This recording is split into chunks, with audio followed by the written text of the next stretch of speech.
नमस्कार, मैं विकास आप सभी का बहुत बहुत स्वागत करता हूं इन्फॉर्मर इनसाइड में। मेडकोज टर्न्ड इनटू इन्फॉर्मर इनसाइड।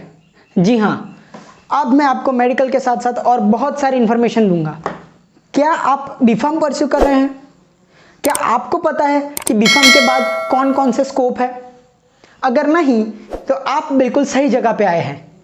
आज मैं आपको बताऊंगा कि बीफार्म के बाद कौन कौन से स्कोप है और कौन कौन सी जॉब अपॉर्चुनिटी है।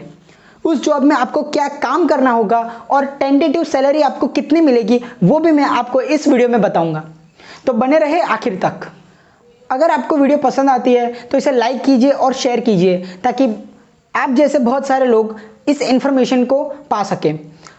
अगर आप नए हैं तो चैनल को सब्सक्राइब कर दीजिए। So let's get right to it, shall we.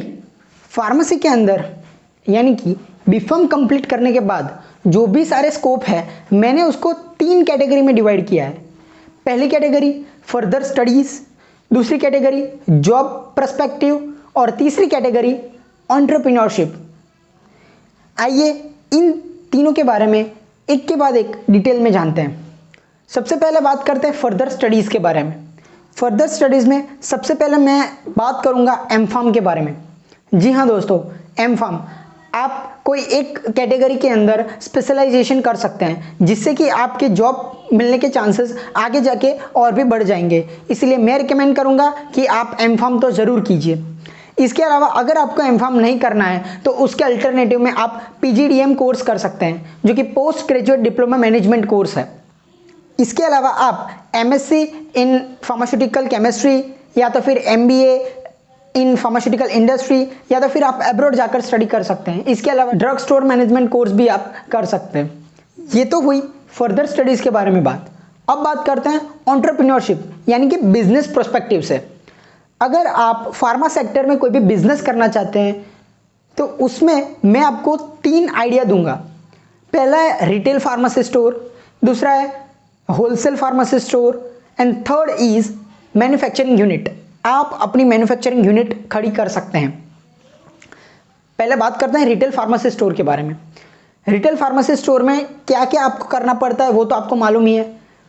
Retail pharmacy store open करने के लिए आपको एक लाइसेंस की ज़रूरत है। इसके अलावा आप रजिस्टर्ड फार्मासिस्ट होने चाहिए और इसकी कुछ प्राइम रिक्वायरमेंट्स होती है जिसे आपको फुलफिल करना पड़ता है। तो आपको रिटेल फार्मेसी स्टोर ओपन करने के लिए लाइसेंस मिल जाएगा। अगर आप होलसेल ड्रग स्टोर भी चालू करना चाहते हैं यानी कि अपना होलसेल बिजनेस चालू करना चाहते हैं वो भी आप लाइसेंस के बेस पर कर सकते हैं आफ्टर बीफार्म। दोस्तों अब बात करते हैं मैन्युफैक्चरिंग यूनिट के बारे में। अगर आपके पास कोई स्टार्टअप आइडिया है, अगर वो यूनिक है तो आप अपना मैन्युफैक्चरिंग यूनिट बना सकते हैं। इसके लिए आपको गवर्नमेंट की तरफ से बहुत सारी लोन्स की सहायता मिल सकती है। अगर आपको इन लोन्स के बारे में डिटेल में जानना है तो आप मुझे कमेंट में बता दीजिए, तो मैं आपको इस लोन पर डिटेल में एक वीडियो बना के दूंगा। दोस्तों अब बात करते हैं जॉब पर्सपेक्टिव के बारे में। यहाँ पे सबसे पहले मैं बात करना चाहूँगा मेडिकल राइटर के बारे में। मेडिकल राइटर डॉक्टर्स, साइंटिस्ट और दूसरे सब्जेक्ट मैटर एक्सपर्ट के साथ काम करते हैं और एक डॉक्यूमेंट क्रिएट करते हैं। ये डॉक्यूमेंट कोई भी रिसर्च या कोई भी ट्रायल्स हुए हैं उसको एकदम क्लियरली डिस्क्राइब करते हैं। सिर्फ इतना ही नहीं, लेकिन दूसरी कोई भी मेडिकल इंफॉर्मेशन या फिर रिसर्च प्रोटोकॉल को भी ये इफेक्टिवली और क्लियरली डिस्क्राइब करते हैं। इस जॉब के लिए आपकी लैंग्वेज पर बहुत अच्छी कमांड होनी चाहिए क्योंकि आपको बहुत सारी टर्मिनोलॉजीज का यूज़ करना पड़ सकता है। इस जॉब में आपको तकरीबन 2.5 से 3.5 लाख तक का पैकेज मिल सकता है यानी कि 20 से 25 हज़ार पर मंथ। अब बात करते हैं क्लिनिकल रिसर्च एसोसिएट के बारे में।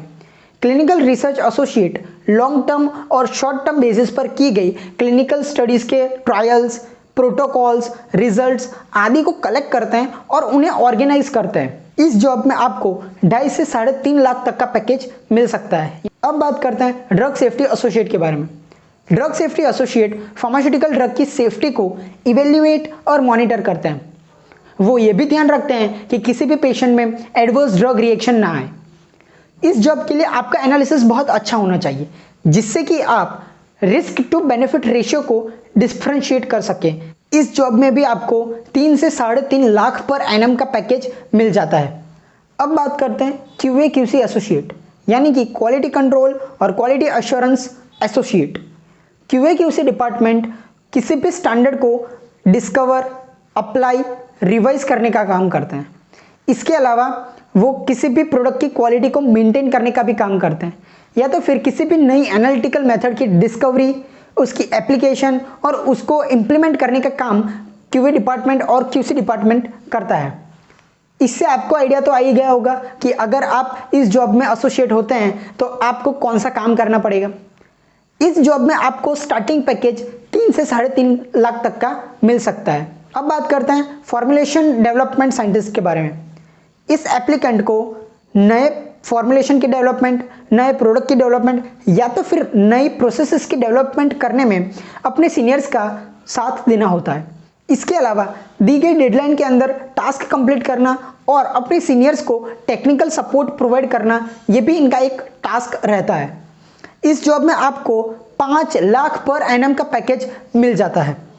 अब आगे बात करते हैं सेल्स एंड मार्केटिंग एग्जीक्यूटिव के बारे में। नाम सुन के ही आपको पता चल गया होगा कि इसमें आपको क्या काम करना है। जी हाँ, आपने बिल्कुल सही सोचा। आपको अपनी कंपनी की सेल्स को इंक्रीज करना है। आपको डीलर जो भी ऑर्डर्स देते हैं उसकी लिस्टिंग कंपनी में करना, उस डीलर को जो भी प्रोडक्ट्स है वो पहुंचाना। इसके अलावा जो भी अपनी नई सर्विस है, नए प्रोडक्ट्स है, उसके बारे में डीलर को जानकारी देना। ये सारे काम सेल्स एग्जीक्यूटिव या तो फिर मार्केटिंग एग्जीक्यूटिव के रहते हैं। इस जॉब में आपको 3.5 से 4 लाख पर एनम का पैकेज मिल सकता है। अगला जो स्कोप है वो है एसोसिएट प्रोफेसर या तो फिर लेक्चरर। आप सभी को पता है इस जॉब में आपको क्या क्या करना होता है, इसलिए मैं इसमें ज़्यादा डिटेल में नहीं जाऊंगा। इस जॉब में आपको क्या स्टार्टिंग पैकेज मिलेगा वो सिर्फ मैं आपको बता देता हूँ। आपको इस जॉब में 1.5 लाख से 2.5 लाख का पर एनम पैकेज मिल सकता है। अब आगे बात करते हैं हॉस्पिटल फार्मासिस्ट के बारे में। इस जॉब में आपको बहुत सारे फंक्शंस परफॉर्म करने पड़ सकते हैं, जैसे कि procurement of drug, prescription handling, drug listing, patient drug chart formation, therapeutic drug monitoring. इसमें आप पार्ट ले सकते हैं। ऐसे फंक्शंस आपको परफॉर्म करने पड़ सकते हैं। इसके अलावा बहुत सारे फंक्शंस हैं जो आपको परफॉर्म करने पड़ते हैं। इस जॉब में आपको 2.5 से 3.5 लाख का स्टार्टिंग पैकेज मिल सकता है। अब आगे बात करते हैं कम्युनिटी फार्मासिस्ट के बारे में। आप सभी को पता है कि कम्युनिटी फार्मासिस्ट को क्या क्या काम करने पड़ते हैं, जैसे कि procurement of drugs, prescription handling, patient counselling, patient servicing etcetera. ये सब काम आपको कम्युनिटी फार्मासिस्ट में करने पड़ सकते हैं।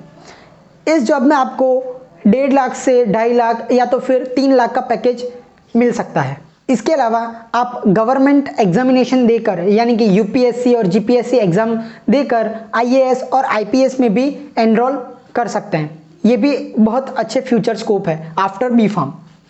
यहाँ पे लास्ट बट नॉट लिस्ट, जो मेरी लिस्ट में सबसे प्रायर आता है वो है ड्रग इंस्पेक्टर।